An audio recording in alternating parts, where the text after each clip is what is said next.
Bonjour mesdames et messieurs, bon réveil, bienvenue sur RTI 1.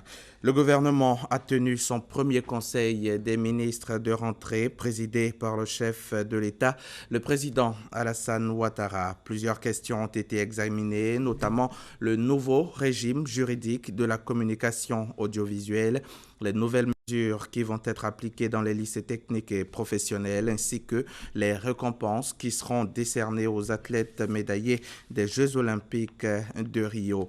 La célébration des héros Cheikh Cissé Salah Junior et Ruth Gwabi est prévue pour le 5 septembre prochain.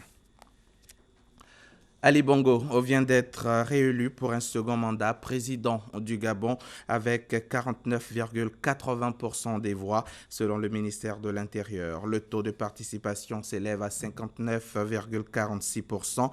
L'opposition conteste le score de l'élection et des heurts ont eu lieu hier mercredi dans certains quartiers de Libreville. Selon Jean Ping, le chef de file de l'opposition, 2 personnes ont été tuées dans un assaut et il y aurait à l'intérieur du bâtiment plusieurs personnes blessées. Les affrontements se succèdent depuis l'annonce des résultats hier en fin de journée à Libreville et à Port-Gentil. Selon les chiffres officiels, je le rappelle, le président sortant Ali Bongo Ondimba a remporté le scrutin avec 49,80% des suffrages, juste devant l'ancien ministre, opposant aujourd'hui Jean Ping qui a obtenu 48,23%. Suspendue depuis mai, la présidente du Brésil était accusée d'avoir maquillé les comptes publics pour permettre sa réélection. Au terme d'une procédure politico-judiciaire controversée, elle a finalement été destituée par un vote de plus des 2/3 des sénateurs. Michel Temer, 75 ans, a prêté serment comme nouveau président du Brésil quelques heures après la destitution de Dilma Rousseff. Ici, en Côte d'Ivoire, le ministre Adjoumani Kobena Kwasi donne le top départ de la relance de la production piscicole continentale en Côte d'Ivoire, une relance essentiellement financée par le Japon. Cette coopération affiche ainsi l'ambition d'améliorer la production nationale et continentale et assurer l'autosuffisance alimentaire. On en parle avec Éric Goré. La Côte d'Ivoire et le Japon ensemble pour l'amélioration de la production piscicole nationale. Le projet de relance de la production piscicole nationale qui est officiellement lancé est doté de 2,854,900,000 francs CFA. L'apport de la Côte d'Ivoire étant de 504,900,000 francs CFA et celui du Japon de 2,350,000,000 de francs CFA. Le Japon a une longue histoire de la pisciculture. Donc, pour soutenir le développement de la Côte d'Ivoire, on est conscient de soutenir le domaine de l'alimentation, surtout par l'enforcement de notre coopération dans le domaine piscicole. Le projet de relance de la production piscicole nationale repose sur 4 axes. La formulation du plan d'action de la pisciculture continentale, l'élaboration des directives techniques pour le secteur de la pisciculture, la mise en œuvre des projets pilotes, le renforcement des capacités des acteurs du secteur. L'objectif de ce projet, c'est d'abord de nous tourner vers la pisciculture qui est la voie indiquée pour pouvoir répondre à nos besoins halieutiques au niveau de la Côte d'Ivoire. Parce que nous pensons que c'est avec cette pratique que nous pouvons avoir du poisson à satiété pour les consommateurs. Le projet de relance de la production piscicole nationale, PREPICO, qui est en phase avec le plan stratégique national de l'élevage, de la pêche et de l'aquaculture, partie intégrante du PND, va aider à relever le défi de 200 000 tonnes de production à l'horizon 2020. C'était un reportage de Davis Oyo, commenté pour vous par Éric Goré. Éric Goré que nous retrouvons justement, il est descendu sur le terrain parce que depuis le 1er août, le coût du transport devait baisser selon le Haut Conseil du transport. Un mois après cette décision prise, donc notre équipe guidée, dirigée par Éric Goré, est allée sur le terrain pour savoir si la nouvelle mesure est effectivement respectée. Chaque jour, ce sont différents moyens de transport en commun qui permettent aux populations de se déplacer d'un lieu à un autre sur le territoire national. À Abidjan, les moyens de transport en commun les plus utilisés sont les minicars, appelés communément Baka, les taxis communaux et les taxis banalisés, appelés aussi Woro. Nombreux sont les usagers qui dénoncent le coût élevé du transport malgré plusieurs baisses du prix du carburant. C'est pour régler cette situation que le Haut Conseil du transport a décidé de réduire le coût du transport sur le territoire national. Cette disposition est entrée en vigueur le 1er août 2016. Le prix du transport urbain a baissé de 50 francs. Pour savoir si la mesure est appliquée, nous avons fait le tour de certaines gares dans le district d'Abidjan. Premier lieu visité, la commune d'Abobo. Les syndicats rencontrés nous informent être dans la phase de sensibilisation. Nous sommes à pied d'œuvre. Vous savez que c'est un long processus. Donc il y a la sensibilisation. Un chauffeur rencontré affirme faire la réduction selon les périodes. Avant, on prenait jusqu'à 250-300 les matins.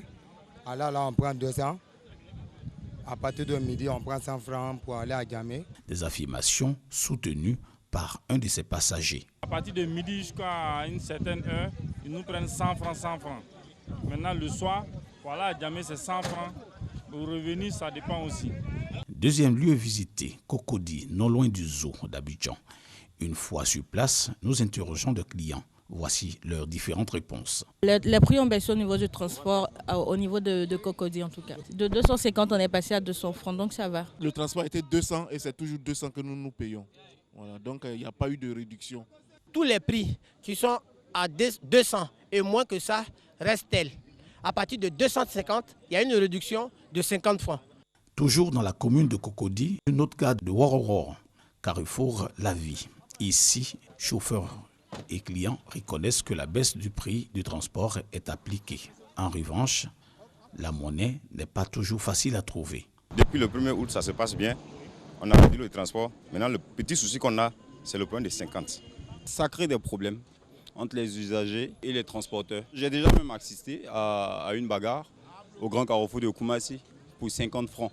Dans cette gare, les syndicats disent veiller à l'application des nouveaux tarifs. Après Cocody, Yopougon, précisément au lavage. Ici, les clients interrogés disent que les nouveaux tarifs sont appliqués. Quand j'ai demandé le prix, il m'a dit que c'était 550. On avait l'habitude de payer 600.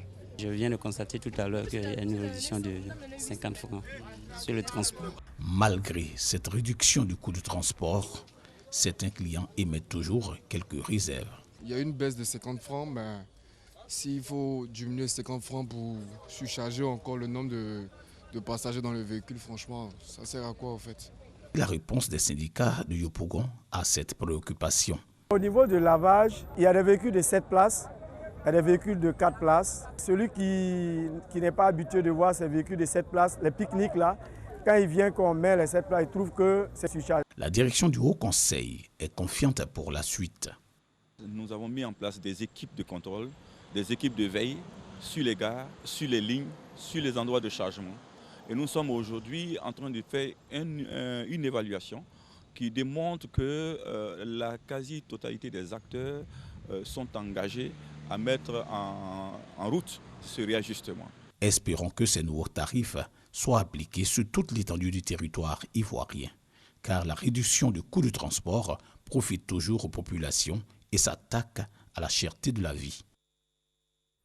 Et bien sûr, la réduction du coût de transport permettra aux élèves de bien sûr partir à l'école puisque la rentrée scolaire 2016-2017 est prévue pour le 12 septembre prochain. Et c'est dans ce cadre que le ministère de l'Éducation nationale a initié à Yamoussoukro le séminaire préparatoire de cette rentrée justement.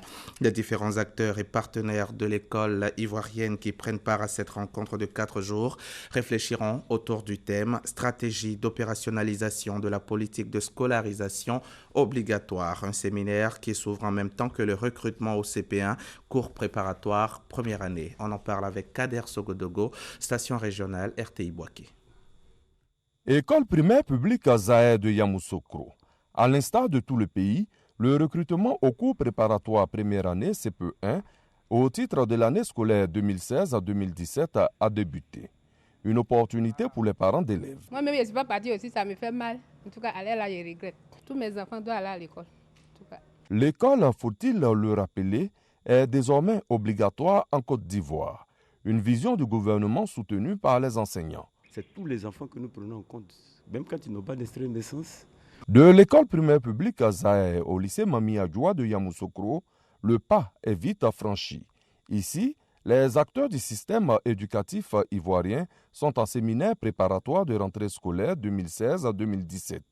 Il s'agit de traduire en actions concrètes et mesurables la politique de scolarisation obligatoire, identifier les défis du moment, définir les priorités pour cette année et élaborer la stratégie de leur mise en œuvre. Nous avons maintenant de la matière pour apprécier notre stratégie à l'aune d'un réalisme plus conséquent, rectifier le tir quand il le faut et approfondir les acquis indéniables. La rentrée scolaire 2016-2017 est fixée au lundi 12 septembre à 7h.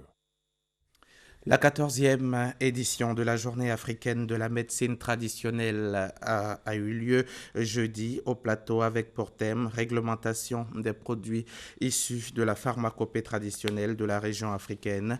Présents à cette journée, plusieurs tradipraticiens ont exposé leurs produits afin d'autoriser la collaboration entre la médecine traditionnelle et la médecine moderne. Et sur 26 médicaments testés, 5 produits traditionnels ont eu l'autorisation de mise sur le marché. Patricia Omouetia. Des produits à base de plantes pour lutter contre le diabète, l'hypertension, les lésions cutanées et les douleurs musculaires. Au nombre de 5, ces produits ont eu l'autorisation de mise sur le marché. Dans le cadre de la collaboration entre la médecine traditionnelle et la médecine moderne, ces médicaments traditionnels sont vendus en pharmacie. 80% des médicaments qui sont dans les rayons des pharmacies sont d'origine végétale. Durant 10 ans, nous avons effectué des tests d'innocuité, des tests de stabilité et des tests d'efficacité. Donc ce sont les résultats que nous avons présentés à l'État de Côte d'Ivoire. Une avancée notable pour la Fédération des tradipraticiens de Côte d'Ivoire. Ces acteurs de la médecine traditionnelle exposent à l'occasion de la Journée africaine de la médecine traditionnelle. Nous avons aujourd'hui 5 médicaments homologués et 29 médicaments qui ont été analysés. Ces 29 médicaments tendent à avoir vraiment leur autorisation de mise sur le marché. Donc vraiment c'est un pari gagné pour la médecine traditionnelle de Côte d'Ivoire. Occasion toute trouvée pour sensibiliser les praticiens sur la loi qui régit la médecine traditionnelle en Côte d'Ivoire. Il y a également depuis 2013 l'introduction de modules de médecine traditionnelle dans les curricula de formation des étudiants en médecine à l'unité de formation et de recherche des sciences médicinales. La Journée africaine de la médecine traditionnelle a été marquée par la visite de stands. Des diplômes d'excellence ont également été remis aux tradipraticiens qui respectent les bonnes pratiques de fabrication. Au Tchad, le Parlement va être appelé à serrer la ceinture en raison de la crise économique que traverse le pays. Les députés sont amenés à réduire de moitié leurs indemnités. La décision a été approuvée lundi 29 août par la direction de l'Assemblée nationale. Hier mercredi, les Zimbabwéens ont peu suivi l'appel à la grève générale lancé par des opposants au président Robert Mugabe pour protester contre l'effondrement de l'économie. Les organisateurs justifient cette faible mobilisation par l'intimidation des forces de sécurité. La rencontre entre Donald Trump et le président mexicain Enrique Peña Nieto s'est déroulée à Mexico sous tension ce mercredi. Durant cette visite éclair, le candidat républicain à la Maison-Blanche a pourtant qualifié le mandataire mexicain d'ami, une politesse que Peña Nieto ne lui a pas rendue après les nombreux propos anti-latinos du candidat républicain à la Maison-Blanche. Voilà, merci de nous avoir suivis. Christelle Melech pour la suite.